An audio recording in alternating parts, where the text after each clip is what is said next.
Hi there, my name is Perry, and welcome to the Literary Knitterary.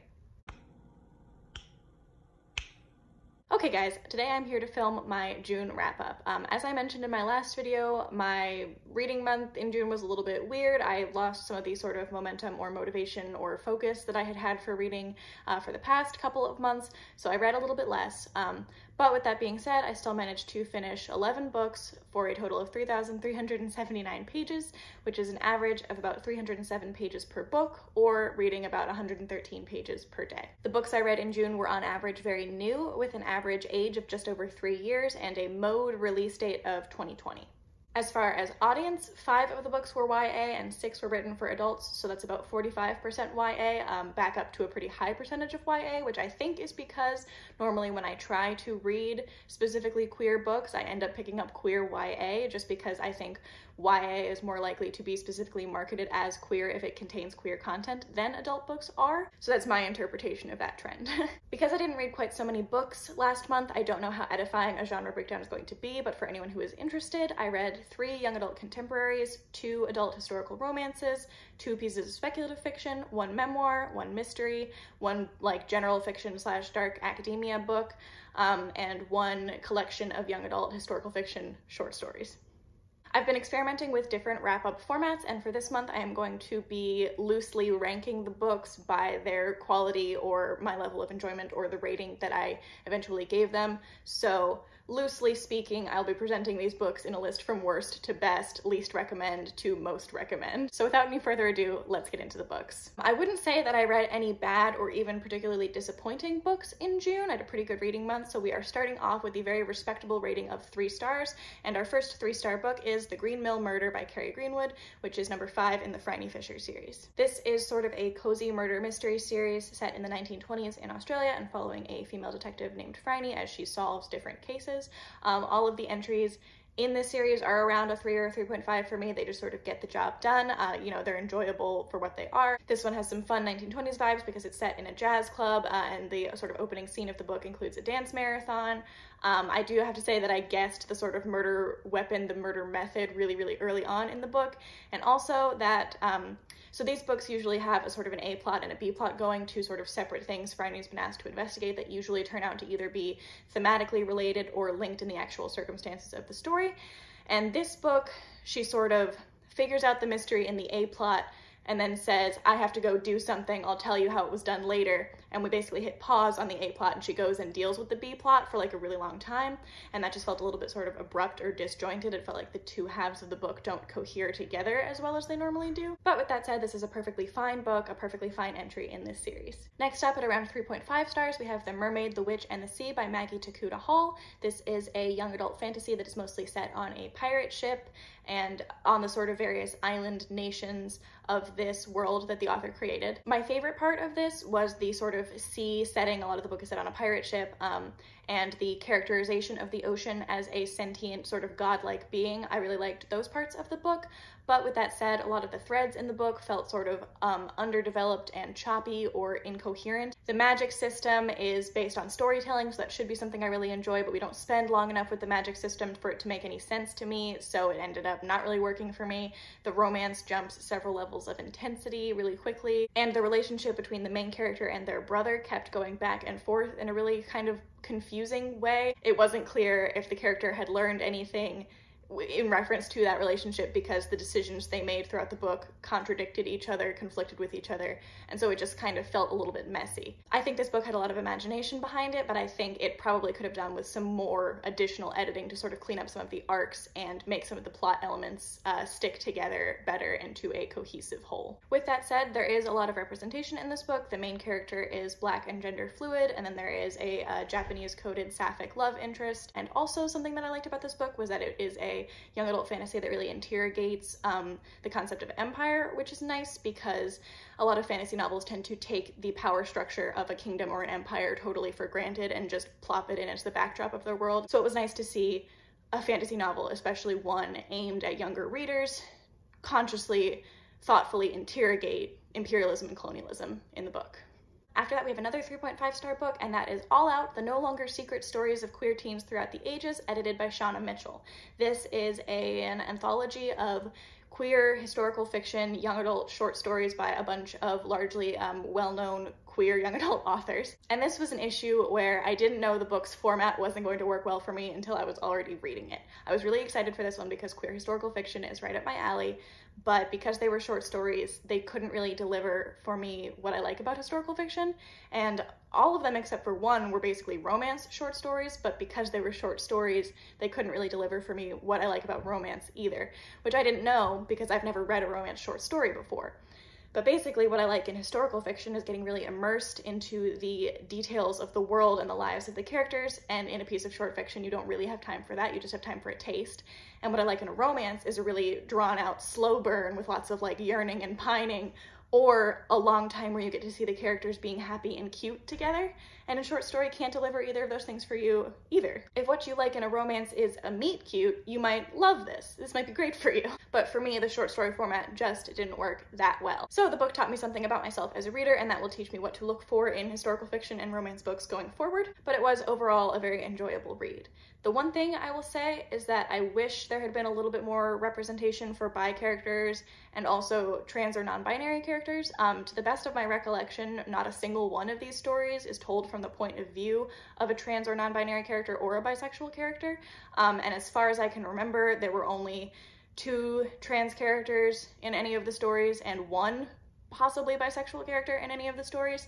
And I understand that it's historical fiction and people don't have the language to describe themselves that we would currently use that would make them recognizable to us in a very speedy way. But I also don't think it would be that hard for a character to be talking about their current attraction to a person of one gender and offhandedly mention past attraction to a person of another gender. Like, I don't think that's that hard. And as a bisexual person, I was a little bit disappointed that in this entire book, there was only one person who like possibly could have been bi. I think the book could have done a bit of a better job including people with a broad range of identities within the LGBTQ+ community. Next up, somewhere kind of between a 3.5 and a 4, is Unmasked by the Marquess by Sebastian. This is an adult historical queer romance. Basically, there is a housemaid who has assumed the identity of their deceased employer in order to look out for that employer's sister. And get that sister well settled and well married. So they come to town and they basically go to this Marquess and say, can you help my sister get settled, get married? Can you use your connections to help her? You know, we knew your father. And the Marquess is a super grumpy guy and doesn't want to help, but he is attracted to this person who has come and asked him for help, and everything sort of goes from there, I guess. I appreciated this for being an updated take on the girl disguised as boy trope that doesn't fall into homophobic or biphobic patterns that trope sometimes can fall into. But in this one, the hero is bisexual, so he is fine when he believes that he is attracted to a man, and he is fine when it's revealed that the character is more what we would now call non-binary. So I want to give this points for being a queer historical romance at all and for attempting to take on non-binary identity as it might have existed in the past. With that said, after reading, I did check out some reviews from Own Voices non-binary reviewers, and they expressed displeasure, basically, that the character doesn't seem to experience or express any kind of dysphoria that isn't directly related to the kinds of clothing that they're wearing. So they said they would have liked a little bit of a more nuanced, deeper exploration of that. And I personally also have to say that I don't 100% buy the happily ever after in this case. I don't want to spoil anything, but it's a historical romance anyway, so you can kind of guess where this is going. If you don't want to be spoiled, skip ahead until I'm done talking about the book. But basically, they get married, which means that the main character is revealed to society as a whole as being a person who is assigned female at birth, and that's how they can get married, because society is going to view them as a man and a woman getting married. So it's allowed. And the Marquess is like, well, if anyone has a problem with you wearing your pants, I'll just make them okay with it because I have money and power and people have to listen to me. And whatever, sure, that's great to see someone with privilege, using that privilege to help a marginalized person. That's pretty cool. I just don't buy that the main character, Robin, is going to be happy or as happy as they could be with everyone in broader society knowing that they're a woman, because earlier in the book we see Robin enjoying things like going to men's clubs and taking on the social role of a man in this society that has very rigid gendered roles for men and women.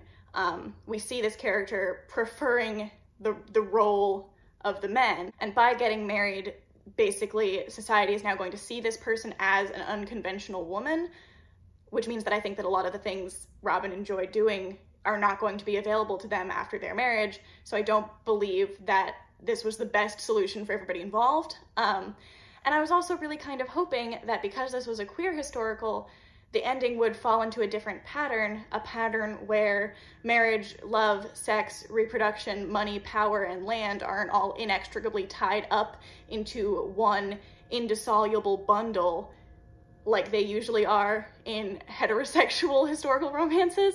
Like, I was just hoping for a slightly different take. I was specifically hoping for a different take on a happy ending by picking up a queer historical. And I was a little disappointed that it basically turned out to be the same thing. But overall, it was an enjoyable read, and I appreciated it for taking on that kind of gender and sexual diversity in a historical setting at all.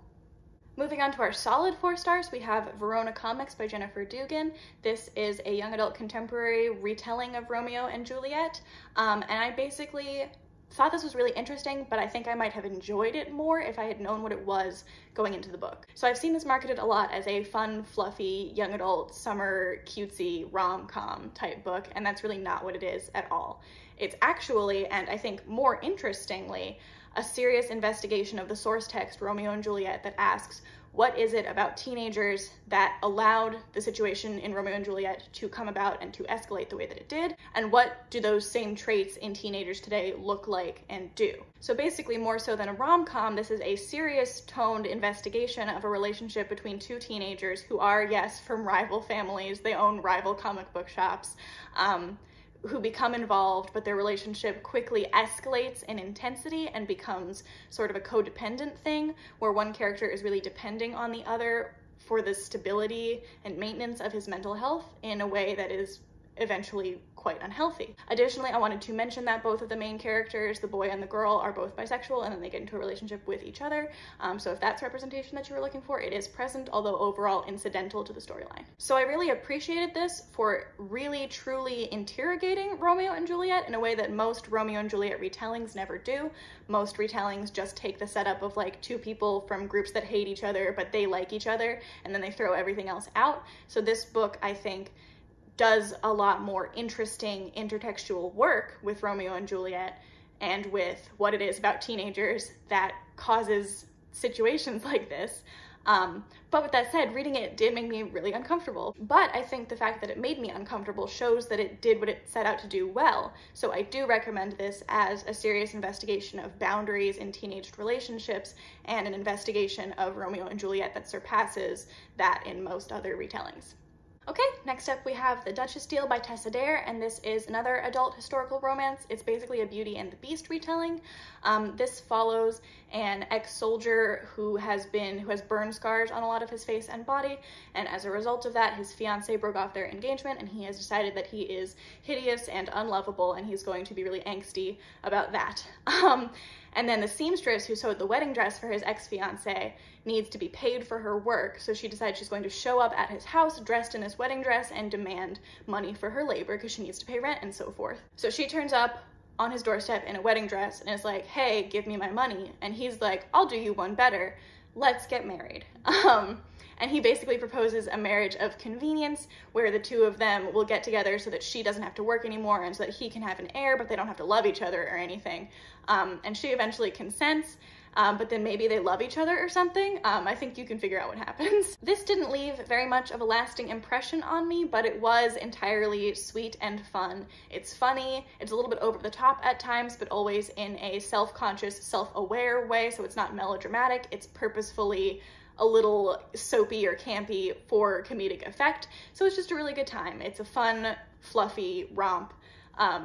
It's nice. It was a nice book. Okay, moving on up, we have Upright Women Wanted by Sarah Gailey. This is sort of a Western set in a near future dystopia in what once was the United States, where basically these groups of lady librarians ride around from town to town. They ride around because there's been some sort of fuel crisis. We seem to be like mostly out of fossil fuels, so individual citizens use horses and carriages to get around. And there are these lady librarians who travel around distributing approved reading materials, and they're sort of seen as the paragon of upright, chaste, virtuous womanhood. But it turns out that even within this rigidly sexist, cis-sexist, homophobic society, the librarians are actually a network of queer resistance agents who are traveling around to spread unauthorized literature, information, goods, people, to move them from place to place. And our main character has decided to stow away with them after her lover has been hanged for the possession of these unapproved materials. So she knows she's never going to be the kind of person she needs to be in this rigid society, so she stows away, hoping that she can become a librarian and find a life that way. But then, of course, it turns out she's found the one place in the society where it's okay to really be herself. And so the story is basically her proving herself and becoming involved in this resistance group. I really liked the writing of this. It was extremely intense and vivid. It got me excited to hike the PCT whenever I can hike the PCT. And you know a book is well written when it gets you excited to hike through the desert. I think this was the perfect length. Unlike the short stories I was talking about, it was the perfect length. It didn't leave me wanting more. Like, I would gladly accept more. I would accept sequels, but I didn't feel like this story was incomplete or lacking at all. It feels like the perfect one sitting read. It feels exactly the same length as like a 90-minute movie, so I thought that was great. And in addition to this just being a very queer, very fun, good time, I really appreciated that this was a resistance narrative that is not ambiguous with its world building.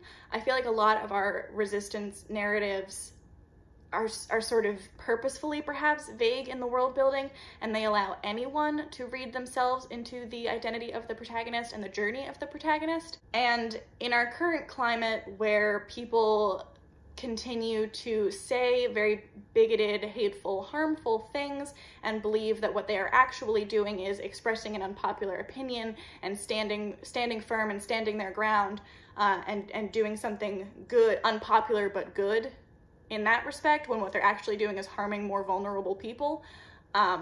Basically people who, not to put too fine a point of it, think they're Harry Potter but are actually Voldemort. I guess what I'm saying is that you can't misread this book, and I appreciated that. Occasionally it's useful for a book's commentary to be effectively textual instead of subtextual. So yeah, this book features lots of queer ladies kicking butt. The main character is sapphic. There is a non-binary love interest, and it's just sort of a really fun, beautifully vivid, hopeful take on a kind of post-apocalyptic Western. That's a lot of things. This book is really interesting. I recommend it, and it's super short and easy to get through. Okay, next up is another 4-star book, and that is This Is What It Feels Like by Rebecca Barrow. So this is about 3 friends who used to have a band, but that was before Dia got pregnant and her boyfriend died. It was before Hannah's alcohol issues really spiraled out of control. So the band breaks up and things have been kind of rough. The friendship group breaks up as well. But basically, after they graduate from high school, the local music contest offers a prize that is too good to ignore, so they have to try to get the band back together to win the contest and go back to chasing their dreams. I really liked this one. This is a book about learning how to stay friends with people as all of you grow and change. It's a book about healing and forgiveness, and it's a book about girls chasing their dreams, which I really loved. I really liked all of that. It has sort of light summery vibes, but it also deals with some really serious issues, including addiction, as I mentioned. Something I kind of liked about this that I feel like you don't see in YA a lot is the idea that the path to chasing or achieving a dream doesn't necessarily have to be linear or smooth or the same for everyone. I feel like in young adult you see a lot of, like, when it's a narrative about chasing a dream, you see a main character who's like never made a mistake and has been hyper focused on this one thing their entire life, and everything's leading up to this and whatever. And this, it was really nice to see that these were 3 people who had their own issues and their own problems, but that didn't keep them from being able to get back on track to pursue these dreams. I just enjoyed that. I think it's realistic, and I think it was nice to see. I think my one criticism of this is that I kind of wish the narrative had been split a little bit more equally between the 3 main characters. It feels like the 3rd main character, Jules, who has a developing female-female relationship alongside the main events of the book, doesn't get quite as much weight on her side of the narrative, perhaps because she's not dealing with issues as heavy as those of the other 2 main characters, but hers was really my favorite voice to hear from, so I kind of wish we had gotten a little bit more focus or page time for her. With that said, this is a really delightful book about female friendship and healing and growing and having dreams, and it really captured the rush of performing the pre-show jitters and the adrenaline while you're on stage. It did all of that beautifully. So I really recommend this book, both fun and thoughtful, a good time. Next up, we have the memoir Mean Little Deaf Queer by Terry Galloway. I first encountered Terry Galloway in a class on queer solo performance. So Terry Galloway is a queer performance artist. So this was a memoir exploring lots of things, including deafness and disability, gender, sexuality, fear, anxiety, love, otherness, performance in theater. Like, there's a lot going on here. My favorite thing about this book was that from the very first chapter, the voice of the book feels like hearing someone tell you a story. It feels like you're sitting down for a one-woman show and someone's just telling you about their life. They're doing a long monologue telling you stories. And that voice was just really pleasant to read. It was a really enjoyable experience. I personally really enjoyed the discussions of theater and performance and why Terry found them meaningful and why she chose to pursue them as a career. And I also really liked that this wasn't the kind of memoir that tries to pretend that life is a linear journey from being messed up and broken and confused to like totally fixed and better. Because of the sort of storytelling vibe of it, it circles back to the same themes over and over again. It draws connections between memories from totally disparate points in Galloway's life. And so it felt really true and reflective of actual lived experience and of the ongoing struggle to understand and articulate our own life stories. I can really see myself rereading this one and coming back to it again and again, and I gave it 4.5 stars. So we have made it to my 5-star books for the month of June. First up, we have You Should See Me in a Crown by Leah Johnson. This is the story of Liz, who lives in a small, predominantly white, pretty conservative, and like social status obsessed town in Indiana, and she feels she doesn't fit in because she is queer and black and saving every penny to get into the college that she wants to go to. So she's become pretty adept at being a wallflower and staying out of sight. However, at the beginning of the book, she finds out that the financial aid she was counting on to be able to go to the college of her dreams has fallen through, and so she needs to come up with some other source of funding. And then she remembers that the winners of Prom King and Queen get a substantial scholarship to the college of their choice. So even though she's not sure if she's prom queen material, she decides to run, but things are made even more complicated when a new girl to school named Mac turns out to be really, really cute and maybe interested in Liz. Basically, this is the sweetest thing ever. This is an exploration of a bunch of different kinds of relationships, different sort of friendship dynamics within Liz's friendship group, making up with someone who she hadn't been friends with for a long time. There's sibling dynamics, there's her relationship to her grandparents, and then there's a little bit of a female-female romance going on. And it's all just really sweet and lovely. The catty, status-obsessed high school felt a little bit over the top, but if you've ever watched and enjoyed like a teen movie, you'll enjoy it just fine. And I think the kind of over-the-top nature of the setting works because it's really well established and well grounded. It's in the world from the beginning, so it's not like things take a turn for the crazy. And all of the over-the-top drama is really purposefully included in order to provide an updated, fresh take on those common teen movie tropes. So this has all of the teen movie fluff and the rom-com fluff alongside really thoughtful, serious explorations of anxiety and grief and family dynamics and class and race and sexuality.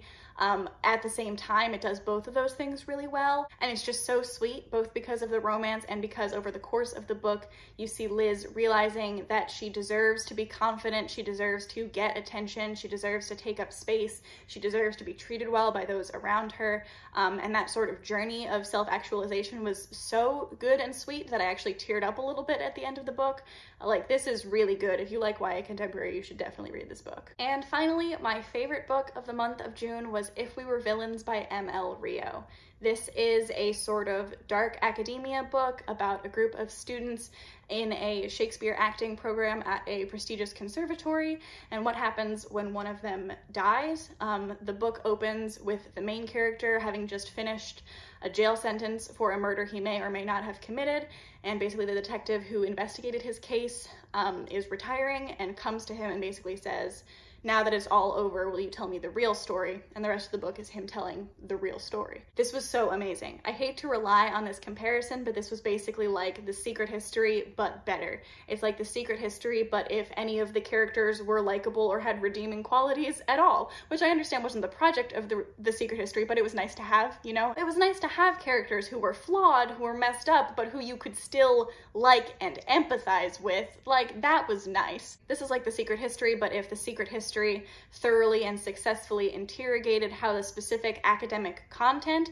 of the academic setting influenced the characters in the book. So theater isn't used as a mere premise here, it's also inextricably bound to the way that the characters think about themselves and interact with each other, and it's so interesting. The setting of rehearsals and performances is used to advance the plot in really interesting ways. Like, it interrogates the idea of performance in general. What does it mean if you lie for fun, if you lie for a profession, if you're trained on how to be a better liar, if you're trained on how to really truthfully believe your own lies? Ooh. At first, I found the large cast of characters kind of bewildering because I couldn't remember which one was which, but I think that was really clever and cleverly done, because what it forces you to do is to pair each character with the type they keep being typecast as, the roles they continually play. So it forces you to be reading and go, oh, that's Ren, the ingenue, oh, that's James, the hero. And so it forces you to do to these characters what their professors have been doing to them, and force them into these roles that they've started to really play out. Like, it's all just so interesting. It definitely explores the blurred lines between platonic friendship and like professional admiration, and where like romantic love begins. I think that's really interesting. There's interesting love shapes in this book. I would characterize this book as queer if that is something you look for in books. I would say that this book has queer content. I wouldn't call this a thriller because I don't think the reveals are meant to shock you. It feels more like watching or reading a tragedy where everything inevitably unfolds from one central catastrophe or flaw. I'm gushing because this is the book that I wish I could write. This is the book that in my wildest dreams I would write. Obviously not the same book, but like a book that investigates a lot of the same things and does so as successfully as this book would be a dream. That would be an amazing book to write. Yeah, so I'm definitely gonna reread this book. I highly recommend it. It is so good. It's so good. All right, friends, that is it for the 11 books that I read in June, roughly arranged from worst to best. If you would like, let me know in the comments down below what your worst and best books of June were. And if you liked this, I do hope you will consider subscribing, and I will see you again soon. In the meantime, I hope that everybody is staying happy, healthy, and safe, and I hope that somewhere out there is a great book waiting just for you. Bye.